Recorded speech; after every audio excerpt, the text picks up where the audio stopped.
যদি কোনো মুসলমান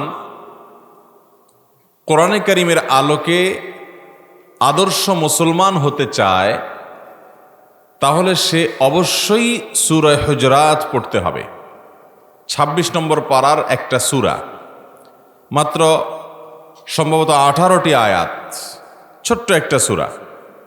এই সূরায় একজন মুসলমানের আখলাক কেমন হবে, তার চরিত্র কেমন হবে, তার ম্যানার্স কেমন হবে, এ সম্পর্কে আল্লাহ রাব্বুল আলামিন গুরুত্বপূর্ণ দিক নির্দেশনা দিয়েছেন। এই দিক নির্দেশনাগুলো যদি কোনো মুসলমান নিজের ভিতরে আনতে পারে, প্রতিটি আয়াতের উপরে যদি সে আমল করতে পারে, তাহলে সে এই যুগে এবং সকল যুগে সকল সমাজের মানুষের কাছে শুধু আদর্শ মুসলমানই হবে না, সে আদর্শ মানুষ হতে পারবে ইনশাআল্লাহ।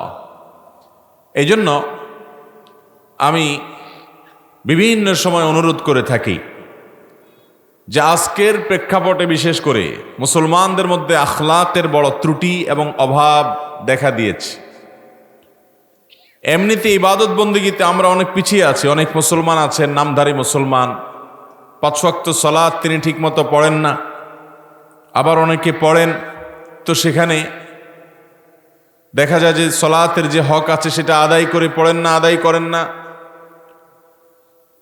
৫ ওয়াক্ত সালাত, সিয়াম, জাকাত, হজ, ইসলামের মূল কাজ রোকন যেগুলো, সেগুলো করার পরও অনেক মানুষ আছে অনেক নফল আমল করেন, অন্যান্য দোয়া, জিকির, তিলাওয়াত, ভালো ভালো কাজ যেগুলো করা উচিত মুসলমানের সেগুলো তিনি করেন।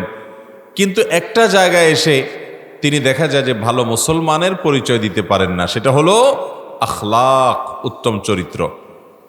দেখা যায় তিনি মানুষের অধিকার নষ্ট করেন, মানুষকে কষ্ট দেন, মানুষের হক তিনি শেষ করেন, ধ্বংস করেন। তার দ্বারা মানুষ আঘাতপ্রাপ্ত হয়, কষ্ট পায়, তার আখলাক ভালো না। তো এই অভাবটা দূর করার জন্য সূরা হুজরাত শুরু থেকে শেষ পর্যন্ত বুঝে বুঝে পড়া, তাফসির সহকারে পড়া, ওলামা একরাম থেকে বুঝে নেওয়া এবং এটার উপরে আমল করার কোনো বিকল্প নাই। ইসলামী শিষ্টাচার, ইসলামী সভ্যতা, ভদ্রতা, ইসলামী সমাজ কেমন হবে তার একটা রূপরেখা পাওয়া যাবে এই সূরাতে, সূরা হুজরাতে। পুরা সূরার প্রতিটি আয়াতের এমন এমন গুরুত্বপূর্ণ দিক নির্দেশনা আছে যে এক একটি আয়াত নিয়ে ঘন্টাকে ঘন্টা শুধু বিশ্লেষণ এবং ব্যাখ্যা করার প্রয়োজন। আমরা শুধুমাত্র ১২ নম্বর আয়াতের আল্লাহ রাব্বুল আলামিনের যে নির্দেশনা আছে সেটাকে অত্যন্ত সংক্ষেপে আপনাদের সামনে তুলে ধরার চেষ্টা করব। ওমা তাওফীক ইল্লা বিল্লাহ। আল্লাহ রাব্বুল আলামিন এই আয়াতে ঈমানদারদেরকে সম্বোধন করে বলেছেন, ইয়া আইয়ুহাল্লাযীনা আমানু, হে ঈমানদারেরা, ইজতানিবু কাসীরাম মিনায-যন, তোমরা অনেক অহেতুক ধারণা করা থেকে বিরত থাকো। যেভাবে সেভাবে মানুষের ব্যাপারে, অন্যের ব্যাপারে ধারণা করবে না, খারাপ ধারণা, মন্দ ধারণা এগুলা করবে না।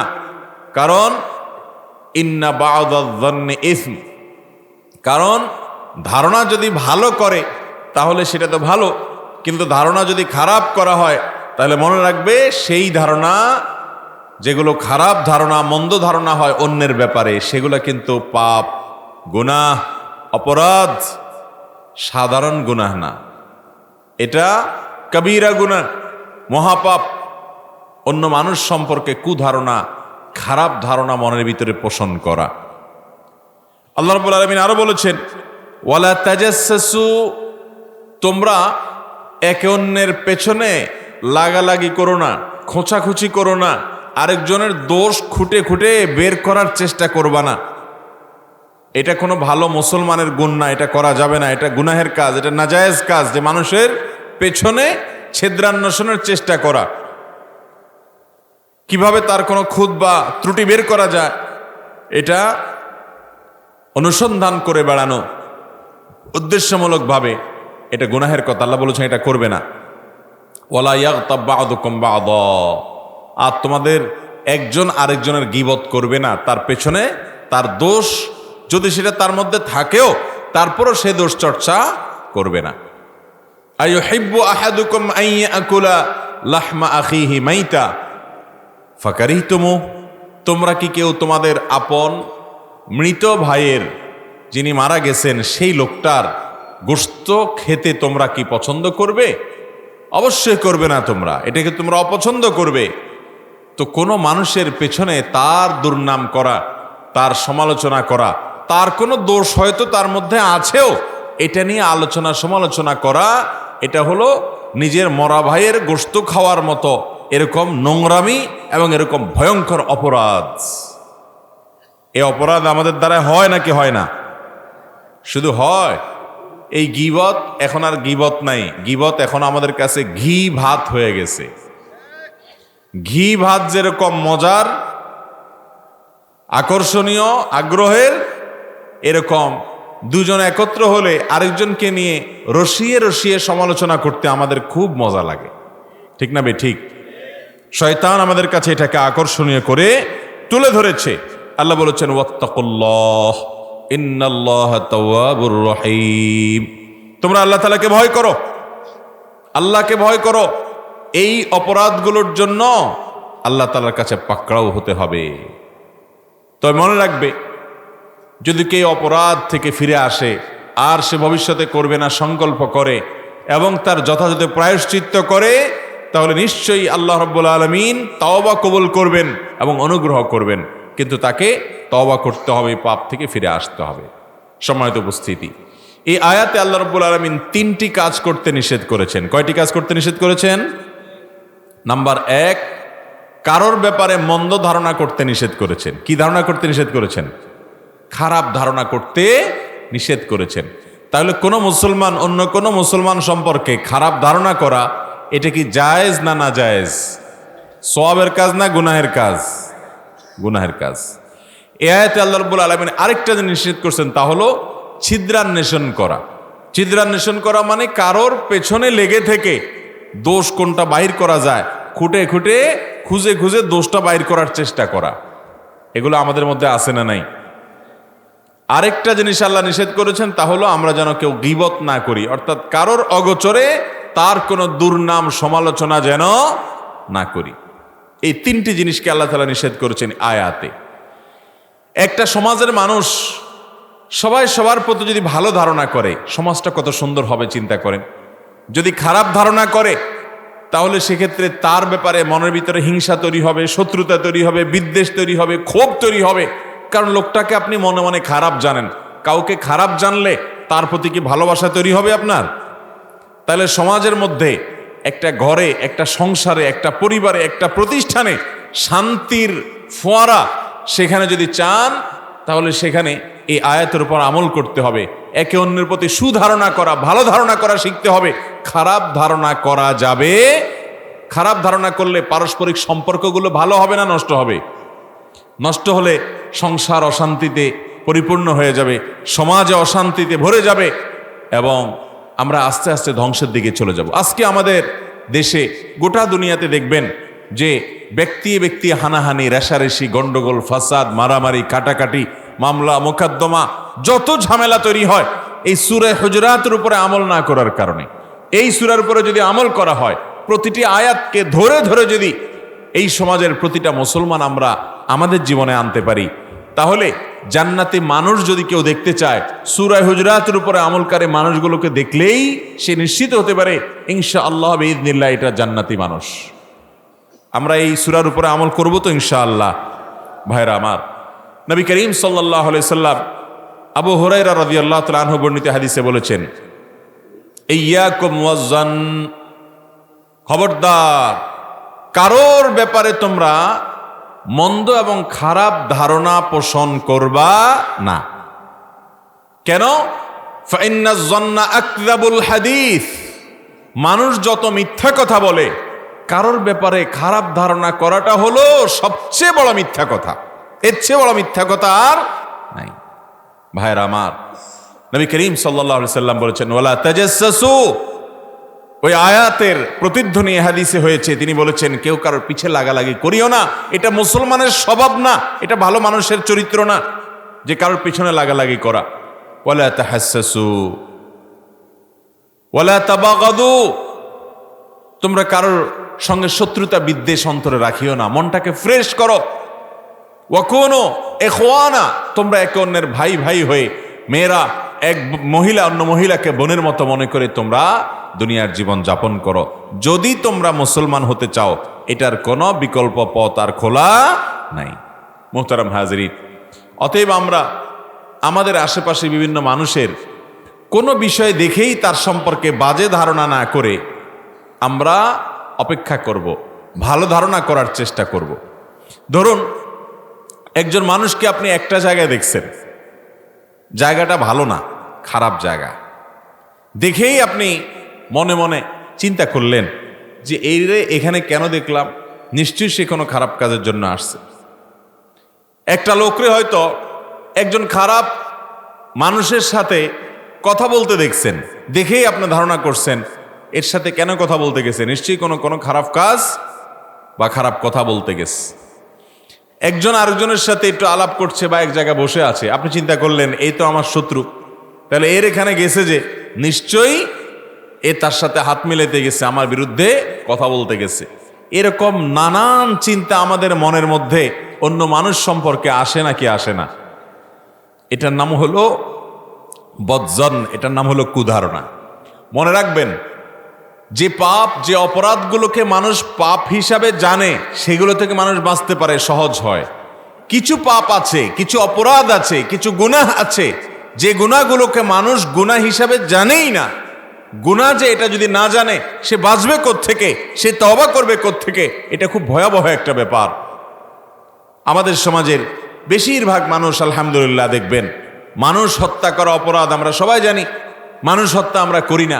বেশিরভাগ মানুষ, মাদককে আল্লাহ তাআলা হারাম করেছেন, কিছু মানুষ বাদ দিলে বেশিরভাগ মানুষ মাদকে আসক্ত না বা মাদক পান করেন না, সেবন করেন না। তাহলে মদ খান না, কারণ তিনি জানেন এটা হারাম। শুকর খান না, তিনি জানেন এটা হারাম। কুকুর আছে, চাইলে জবাই করে খাসির গোশতের মতো রান্না করে খেয়ে ফেলতে পারেন, কিন্তু হারাম জানেন, সেজন্য খান না। এই গুনাহগুলো থেকে মানুষ বাঁচা সহজ, কিন্তু অনেক মানুষ আছে মাশাআল্লাহ, লম্বা চড়া দাড়িও আছে, মাথায় টুপিও আছে, হয়তো হুজুর মানুষ, হয়তো 5 ওয়াক্ত নামাজও পড়েন। অনেক মহিলা আছে, তিনি পর্দাও করেন, হয়তো নামাজ কালামও করেন, মাশাআল্লাহ কোরআন তেলাওয়াত করেন, সবই ঠিক আছে, ওয়াজও শুনেন, মাহফিলেও যান, কিন্তু আরেকজন মানুষ সম্পর্কে তার মনের ভিতরে বাজে চিন্তা আসে, মানুষকে নিয়ে বাজে কল্পনা করে এবং মন্তব্য করে, পেছনে লাগালাগি করে, কান পেতে শুনে কি বলে কি না বলে, কোনটার মধ্যে কোন ফাঁক বের করা যায়, কোন ত্রুটি বের করা যায়। এই রকম চরিত্র আমাদের মধ্যে আছে না নাই? এই কাজটা যে গুনাহ, শয়তান সেটা আমাদেরকে বুঝতেও দেয় না। সকাল থেকে সন্ধ্যা পর্যন্ত চায়ের দোকানে বসে বসে, রাস্তার মোড়ে মোড়ে বসে বসে, মহিলারা বাসা বাড়িতে 2-3 জন মিলে বসে বসে আরেকজন সম্পর্কে ফিসফিস করে অথবা প্রকাশ্যে নানান রকমের জল্পনা কল্পনা, বাজে চিন্তা, বাজে ধারণা আমাদের মধ্যে করার বদভ্যাস আছে না নাই? ইসলামী শরিয়ার দৃষ্টিকোণ থেকে সূরা হুজরাতের 12 নম্বর আয়াতের আলোকে, নবী করিম সাল্লাল্লাহু আলাইহি সাল্লামের সেই বিখ্যাত হাদিসের আলোকে, এটা কোনো মুসলমানের জন্য জায়েজ হতে পারে? কোনো মুসলমানকে আপনি কোনো এমন কিছু দেখেছেন যেটা দেখে খারাপ ধারণা আপনার হয়, তারপরেও আপনি চিন্তা করবেন যে এখানে আমি যা ভাবতেছি এর বিকল্প কিছু হতে পারে। এই লোকটাকে আমি মনে করতেছি আমার শত্রুর সাথে কথা বলছে, হয়তো সে অন্য কোনো কথা বলছে, এটাও হতে পারে। এজন্য মুসলমান সবসময় ভালোটা চিন্তা করবে, আরেকজনের ব্যাপারে খারাপটা চিন্তা করবে না। এটাই হলো মুসলমানের চরিত্র। মোহতারাম হাজরিন, এই আমলটা আমরা করার চেষ্টা করব তো ইনশাআল্লাহ। নবী করিম সাল্লাল্লাহু আলাইহি সাল্লাম মসজিদে নববীতে রমজানের শেষ দশকে ইতিকাফে আছেন। তার সাথে দেখা করার জন্য তার স্ত্রী সাফিয়া রাদিয়াল্লাহু তাআলা আনহা এসেছেন এবং কিছু সময় বসে আলাপ সালাপ কথাবার্তা বলেছেন প্রয়োজনীয়। পর্দাপর্শিদার সাথে, হিজাবের সাথে আসছেন, দেখে চেনার উপায় নাই উনি কে। নবী করিম সাল্লাল্লাহু আলাইহি সাল্লাম তাকে বিদায় দিয়ে মসজিদে নববীর দরজা, যেখানে উম্মে সালামা রাদিয়াল্লাহু তাআলা আনহা তার কি স্ত্রীর বাসা ছিল, ওই পর্যন্ত আগাই দিলেন মসজিদ থেকে, তিনি ইতিকাফে আছেন। এর মধ্যে 2 জন আনসারী সাহাবী তারা সামনে দিয়ে যাচ্ছিলেন। তখন নবী করিম সাল্লাল্লাহু আলাইহি সাল্লাম তাদেরকে ডাক দিলেন, এদিকে আসো। ডেকে বললেন, এই যে ভদ্র মহিলা আমার সাথে কথা বলছে, আমি তাকে আগায় দিতে আসছি, উনি আমার স্ত্রী সফিয়া, অন্য কেউ না। এইটা বলার পর ওই দুই সাহাবী লজ্জার মধ্যে পড়ে গেলেন। আল্লাহু আকবার, ইয়া আল্লাহ রাসূল, আপনার স্ত্রী ছাড়া আর কে হবে? আমরা কি খারাপ ধারণা করতে গেছি বা যাব? এরকম একটা তাদের এক্সপ্রেশন ছিল। নবী করিম সাল্লাল্লাহু আলাইহি সাল্লাম তখন বললেন, ইন্নাশ শাইতান ইয়াজরি আহাদাকুম মাজরাদ দাম। তুমি যত ভালো মানুষই হও, তোমার মনে কোনো খারাপ চিন্তা না থাকলেও শয়তান তোমার রগে রগে, তোমার শিরায় শিরায় প্রবেশ করতে পারে। সেই পাওয়ার আল্লাহ শয়তানকে দিয়ে দিছে। তুমি হয়তো ভালো চিন্তাই করো, শয়তান কিন্তু তোমার মনের ভিতরে একটা কোন রকম ওয়াসওয়াসা কুমন্ত্রণা ঢুকাই দিতে পারে। সেজন্য আমি তোমার কাছে ক্লিয়ার করে দিলাম, তোমার যাতে আমল নষ্ট না হয়। ভাইরা আমার, সাহাবীদের ব্যাপারে নবী করিম সাল্লাল্লাহু আলাইহি সাল্লাম যদি এই ভয় করতেন, তাহলে আমাদের মধ্যে এই রোগ আছে না নাই? অতএব সাবধান হওয়া লাগবে কি লাগবে না? বদজনের গুনাহ আমলনামা ভরে যাচ্ছে, এটা যে অপরাধ, এটা যে গুনাহ আমরা জানিও না। একটা সংসারে, যৌথ পরিবারে দেখা যায় ভাবিকে নিয়ে নানান জল্পনা কল্পনা ননদরা করে, শাশুড়িরা করে, ঠিক না ঠিক? এই প্রশ্নের গাঁটটি খুললে অগণিত প্রশ্ন, আমাদের বোনদের আর্তনাদ, দেশে কি চলছে ঘরগুলোতে, এটা এই প্রশ্নের গাঁটটি দেখলে বোঝা যায়। কদিন আগে কুড়িগ্রামে মাহফিল ছিল, এত বড় প্রশ্নের স্তূপ, সেখানে মহিলাদের আর্তনাদ আর আর্তনাদ। দেখা যায় যে বেচারি তার স্বামীর সাথে কোনো দরকারি কথা বলছে, ননদ আর শাশুড়ি চিন্তা করছে, হায় রে, ননদ চিন্তা করছে আমার ভাইটাকে মগজ ধোলাই করতেছে এই মহিলা। শাশুড়ি চিন্তা করছে, হায় রে, কত কুবুদ্ধি দিয়ে আমার ছেলেটাকে নষ্ট করে ফেলতেছে এই মহিলা। হয়তো বেচারি অন্য কিছু বলতেছে, হয়তো ভালো কিছু বলতেছে তার শাশুড়ির সম্পর্কে, হয়তো ননদ সম্পর্কে ভদ্র মহিলা ভালো কিছু বলতেছে, কিন্তু মনে মনে শাশুড়ি আর ননদ দাঁত কসমস করতেছে, আছে না নাই? একইভাবে ছেলের ব্যাপারেও, যে হায় রে, ছেলেটা আমার কত ভালো ছিল, বোন চিন্তা করতেছে ভাইটা আমার কত ভালো ছিল, এখন সারাদিন ভাবির সাথে ফিসফিস করে আমাদের বিরুদ্ধে ষড়যন্ত্র করে, বোধহয় জমি জমা সব দখল করার চিন্তা করে, বোধহয় সংসার আলাদা করার চিন্তা করে, বোধহয় আমাদেরকে কোনো কিছু যেন না দেয়, সেজন্য সব কুবুদ্ধি পরামর্শ সলা করতেছে। এই সমস্ত মনে হয় করতেছে। শয়তান আইসা আমাদের মনের ভিতরে এই সমস্ত কুবুদ্ধি দেয় কি দেয় না? এই কুবুদ্ধিগুলা এবং কুচিন্তাগুলা, এগুলা কি সওয়াবের কারণ না গুনাহের কারণ? ভাইরা আমার, আমরা লক্ষ্য করি না। আজকে থেকে লক্ষ্য করবো তো ইনশাআল্লাহ। কোন মুসলমান সম্পর্কে আমার মনে বাজে চিন্তা আসলে সাথে সাথে আমি সজাগ হয়ে যাব, ইবলিস হাজির হয়ে গেছে আমার আমলনামা ধ্বংস করার জন্য। সাথে সাথে আমরা সজাগ হয়ে যাব, না, আমি যেটা চিন্তা করছি এটা নাও হতে পারে, আমি বরং ভালোটা চিন্তা করব। ভালো করে কান খাড়া করে শুনে রাখেন, কোন মুসলমান সম্পর্কে, সে আপনার পুত্রবধূ হোক, সে আপনার ছেলে হোক, সে আপনার শাশুড়ি হোক, আপনার ননদ হোক, সে পরিচিত হোক, অপরিচিত হোক, প্রতিবেশী হোক, বন্ধু হোক, শত্রু হোক, যেই হোক না কেন, তার সম্পর্কে আপনি যদি ভালো ধারণা করেন, অথচ আপনার কাছে ভালো ধারণা করার সপক্ষে কোনো প্রমাণ নাই, এমনি ধারণা করছেন ভালোটা, সাথে সাথে আপনার আমলনামাতে একটা সওয়াব লেখা হবে। আল্লাহ তাআলা কিয়ামতের ময়দানে এটা জিজ্ঞাসা করবেন না, তুমি যে লোকটাকে ভালো মনে করছিলা, কি প্রমাণের ভিত্তিতে ভালো মনে করছিলা? এটা আল্লাহ বলবেন না, কারণ মুসলমান সম্পর্কে ভালো ধারণা রাখতে হয়, এটাই আল্লাহর নির্দেশ। অতএব ভালো ধারণা রাখছেন, সে যদি ভালো বাস্তবে নাও হয়, আপনি ভালো ধারণা করার কারণে সওয়াবের ভাগীদার হয়ে যাবেন। আর কোন মানুষ সম্পর্কে যদি আপনি খারাপ ধারণা করেন, অথচ আপনার কাছে স্পষ্ট কোনো প্রমাণ নাই, তথ্য নাই, তারপরেও যদি আপনি খারাপ ধারণা করেন, বাস্তবে যদি সে খারাপ হয়ও, যেহেতু আপনি কোনো প্রমাণ ছাড়া, তথ্য উপাত্ত ছাড়া শুধুমাত্র এমনি এমনি ধারণা করেছেন, খারাপ ধারণা, যে হয়তো এর চরিত্র খারাপ, হয়তো এই করছে, হয়তো এই খারাপ কাজটা করছে, এইরকম কোন বাজে মন্তব্য বা বাজে ধারণা মনের ভিতরে যদি রাখেন, কাউকে বলেনও নাই, মনে মনে তাকে খারাপ মনে করছেন শুধুমাত্র, তাহলে আপনার আমলনামাতে গুনাহ লেখা হবে।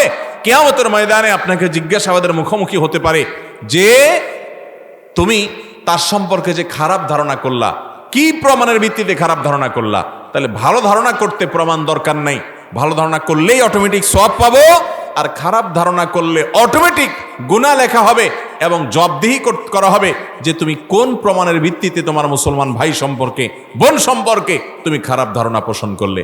ভাইরা আমার, আজ যদি আমরা এই একটা বদ অভ্যাস ঘরে ঘরে ত্যাগ করতে পারতাম, সংসারের অশান্তি 90% দূর হয়ে যেত। আমাদের সমাজগুলোতে, চা দোকানগুলোতে, গ্রামে, শহরে, সব জায়গায় আমরা যদি আরেকজন সম্পর্কে ভালো ধারণা করতে পারতাম, তাহলে সেক্ষেত্রে অর্ধেক সমস্যা দূর হয়ে যেত। ফেসবুকে, সোশ্যাল মিডিয়াতে দেখবেন আমরা সবাই অন্যজনকে নিয়ে মন্তব্য করতে ব্যস্ত। এ মনে হয় এই জন্য করছে, এর উদ্দেশ্য বোধহয় এটা, এর বোধহয় ধান্দা এটা, এ বোধহয় এই জন্য এই কাজটা করছে, এই বোধহয় তলে তলে ওইটা। এই যে মানুষ সম্পর্কে নানান রকমের বাজে মন্তব্য, এগুলা মানুষের অধিকার লঙ্ঘন। দুনিয়ার মানবাধিকার সংস্থাগুলো যদি মানুষের অধিকার কাকে বলে, কত প্রকার হয় শিখতে চাও, সূরা হুজুরাত খোলো, প্রতিটা আয়াত পড়ো, প্রতিটা আয়াতের নির্দেশ পড়ো। মানুষের অধিকারকে ইসলাম কিভাবে সংরক্ষণ করেছে, একজন মানুষের মর্যাদা ইসলাম কিভাবে দিয়েছে, যে তার সম্পর্কে মুখে কোনো মন্তব্য করে নাই, হাতে কোনো অ্যাটাক করে নাই, মনে মনে শুধুমাত্র খারাপ বলে ধারণা করেছে। ইসলাম বলেছে তার অধিকার ক্ষুণ্ণ করেছে, খর্ব করেছে, নষ্ট করেছে। মানুষের অধিকারকে এইভাবে ইসলাম সংরক্ষণ করেছে। আলহামদুলিল্লাহ আলা নিয়ামাতিল ইসলাম। মুহতারাম হাজরিন, অতএব এই বদ অভ্যাস আমরা পরিহার করবো তো ইনশাআল্লাহ। বিশিষ্ট সাহাবী, নবী করিম সাল্লাল্লাহু আলাইহি সাল্লামের খুব আদরের সাহাবী উসামা ইবনে যায়েদ রাদিয়াল্লাহু তাআলা আনহু, তার নেতৃত্বে তার সাথে কিছু সাহাবীদেরকে নবী করিম সাল্লাল্লাহু আলাইহি সাল্লাম এক এলাকায় সন্ত্রাস দমনের অভিযানে পাঠালেন। মদিনার শান্তি নষ্ট করার জন্য ষড়যন্ত্রে লিপ্ত কিছু লোককে দমন করবার জন্য পাঠালেন। তারা সেখানে গেলেন। অভিযান পরিচালনা করার পর সেখানকার সবাই তাদের কর্তলগত হয়ে গেল। তারা জয়ী হলেন এবং তাদেরকে নিয়ন্ত্রণ করলেন।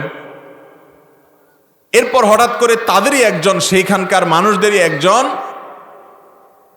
তার পিছু ধরলেন এই সাহাবীরা। হঠাৎ করে লোকটা বলে উঠল, লা ইলাহা ইল্লাল্লাহ।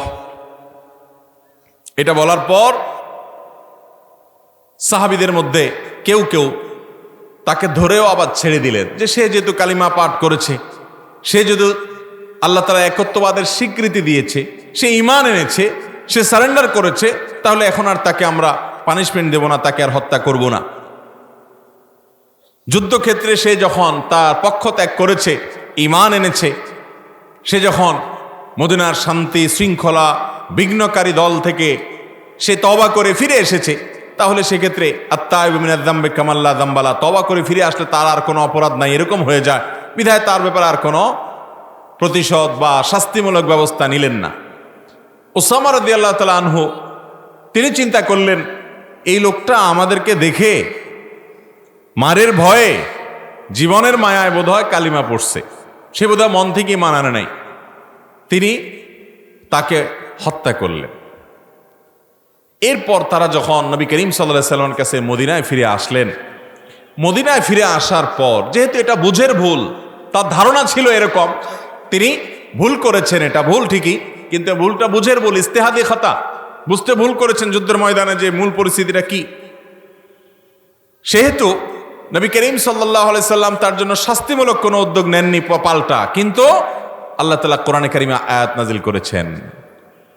আল্লাহ তাআলা কোরআনে কারিমে আয়াত নাজিল করে সাবধান করেছেন, ওয়ালা তাকুলু লিমান আলকা ইলাইকুমুস সালাম লাস্তা মুমিনা, তোমাদের কাছে যে সালাম নিবেদন করেছে তাকে তুমি ঈমানদার না, মুখে মুখে বলতেছো, তোমার ভেতরে নাই, এই কথা তোমরা বলবা না, বরং সে তার বাহ্যিক যেটা দেখছে এটা দেখে তার প্রতি ভালো ধারণা করবে। এটাই ইসলাম শিক্ষা দিয়েছে। নবীজি সাল্লাল্লাহু আলাইহি সাল্লাম ডেকে যখন সাহাবী উসামা ইবনে যায়েদ রাদিয়াল্লাহু আনহু জিজ্ঞাসা করলেন, তুমি তাকে কেন হত্যা করলে? উনি বলেন, ইয়া রাসূলুল্লাহ, লোকটা দেখে, আমাদেরকে দেখে ভয়ে সে সালাম দিয়েছে বা কালিমা পাঠ করেছে, এই জন্য আমি তাকে হত্যা করেছি।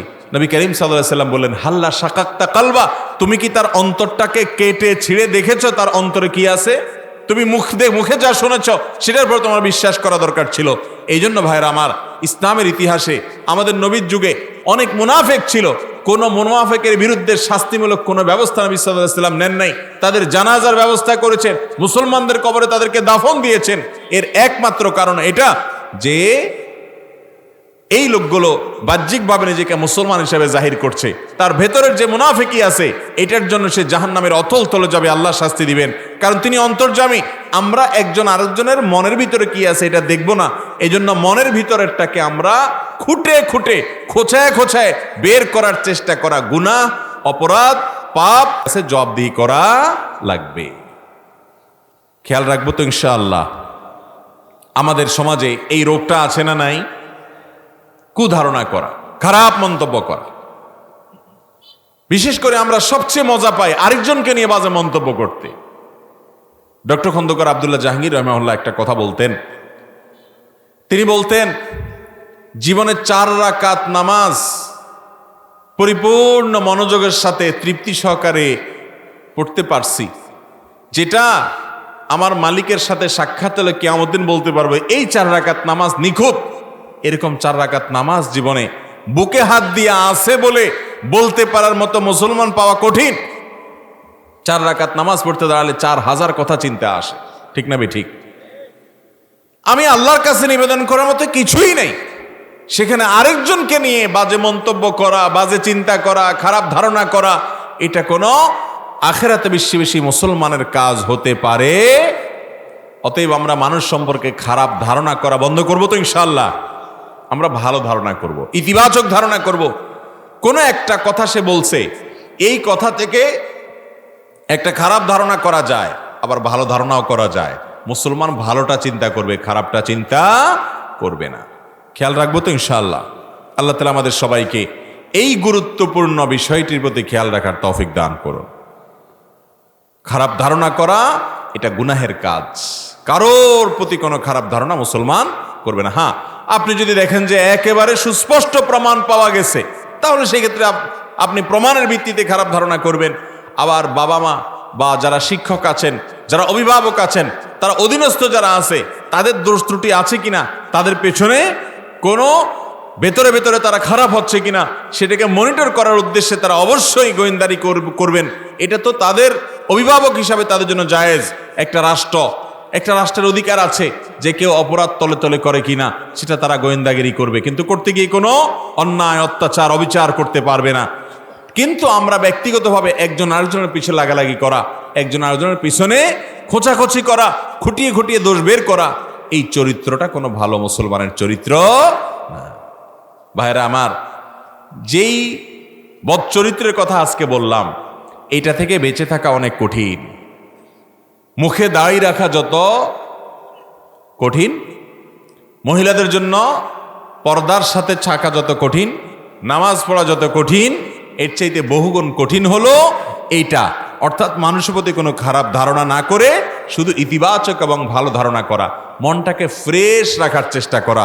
আল্লাহ তাআলা কোরআনে বলেছেন, ইয়াউমা লা ইয়ানফাউ মালুন ওয়ালা বানুন ইল্লা মান আতাল্লাহা বিকলবিন সালিম। কিয়ামতের দিন আল্লাহর কাছে কোনো সম্পদ, সন্তান, সন্ততি, আপনার ফলোয়ার, কোনো কিচ্ছু কোনো কাজে আসবে না। সেদিন আল্লাহর কাছে কাজে আসবে শুধুমাত্র ওই ব্যক্তি, যেই ব্যক্তির কলবে সালিম বা একটা সুস্থ মন, ভালো মন নিয়ে আল্লাহর কাছে যেতে পারছে, যে মনের ভিতরে এই যত সব কুটনামি, শত্রুতা, বিদ্বেষ, হিংসা, লাগালাগি এরকম কোনো খারাপ জিনিস নাই। তার মনটাকে ফ্রেশ করে সে যদি আল্লাহর কাছে নিয়ে যেতে পারে, এই মনটা তার কিয়ামতের ময়দানে জান্নাতে যেতে উপকারে আসবে। আল্লাহ তাআলা আমাদের সবার মনগুলোকে ফ্রেশ করার তৌফিক দান করুন। আজকের এই মাহফিলের পর থেকে এবং এই মজলিস থেকেই আমরা মানুষের প্রতি খারাপ ধারণা করার বদ অভ্যাস ত্যাগ করবো তো ইনশাআল্লাহ। আল্লাহ আমাকে, আপনাকে, আমাদের সবাইকে আমল করার তৌফিক দান করুন। আমরা সবার প্রতি সুধারণা পোষণ করতে শিখব, বদ ধারণা পোষণ করব না। আল্লাহ তাআলা আপনাকে, আমাকে, আমাদের ঘরগুলোকে শান্তিতে পরিপূর্ণ করে দিন। সকল অশান্তি দূর করতে চান, তাহলে পরিবারের প্রত্যেকটা মানুষকে সুধারণা করতে শেখান। সুধারণা, হুট করে কারোর সম্পর্কে বাজে মন্তব্য করার আগে 10 বার চিন্তা করতে হবে। আমি যেটা ভাবতেছি এটা ছাড়া আরোটাও হতে পারে, অন্য কিছুও হতে পারে। কোন এক সালাফ বলেছেন, কোন মুসলমানের দোষ দেখার পরে তুমি চেষ্টা করবে কোনো ওজর বের করার, যে হয়তো তিনি এই জন্য করছেন, হয়তো বেচারা বাধ্য হয়েছে, হয়তো তার কোনো সীমাবদ্ধতা আছে, হয়তো উনি মন থেকে করতে চান নাই, হয়তো কোনো সমস্যা ছিল। এরপরেও যদি তুমি এরকম কোনো ওজর খুঁজে না পাও, তাহলে বলবে হয়তো এমন কোনো ওজর আছে যেটা আমি জানি না। তারপরেও তুমি তার সম্পর্কে ভালো ধারণা করার চেষ্টা করবে। এখন দেখেন, ভালো ধারণার নাম গন্ধ নাই, সবাই সবার পিছনে লাগালাগি, সবার পিছনে লাগালাগি, ঠিক না ঠিক? ঘরে ঘরে শত্রুতা, জনে জনে শত্রুতা, বিদ্বেষ, হানাহানি, গন্ডগোল, ফাসাদ, অথচ নামে মুসলমান, নামাজ কালাম পড়ে, অনেকে বাদবন্দি করে। আল্লাহ তাআলা আমাদেরকে পিওর মুসলমান হওয়ার তৌফিক দান করুক। সূরা হুজরাতটা মাত্র 18টা আয়াত, সম্ভবত ছোট্ট একটা সূরা, অর্থ সহকারে বুঝে পড়ে প্রতিটা আয়াতের উপরে আমল করার চেষ্টা করব তো ইনশাআল্লাহ। আল্লাহ তাআলা আমাকে আপনাকে আমাদের সবাইকে আমলের তৌফিক দান করুন। জাযাকুমুল্লাহু খায়রা ওয়া আখিরু দাওয়ানা আলহামদুলিল্লাহি রাব্বিল আলামিন।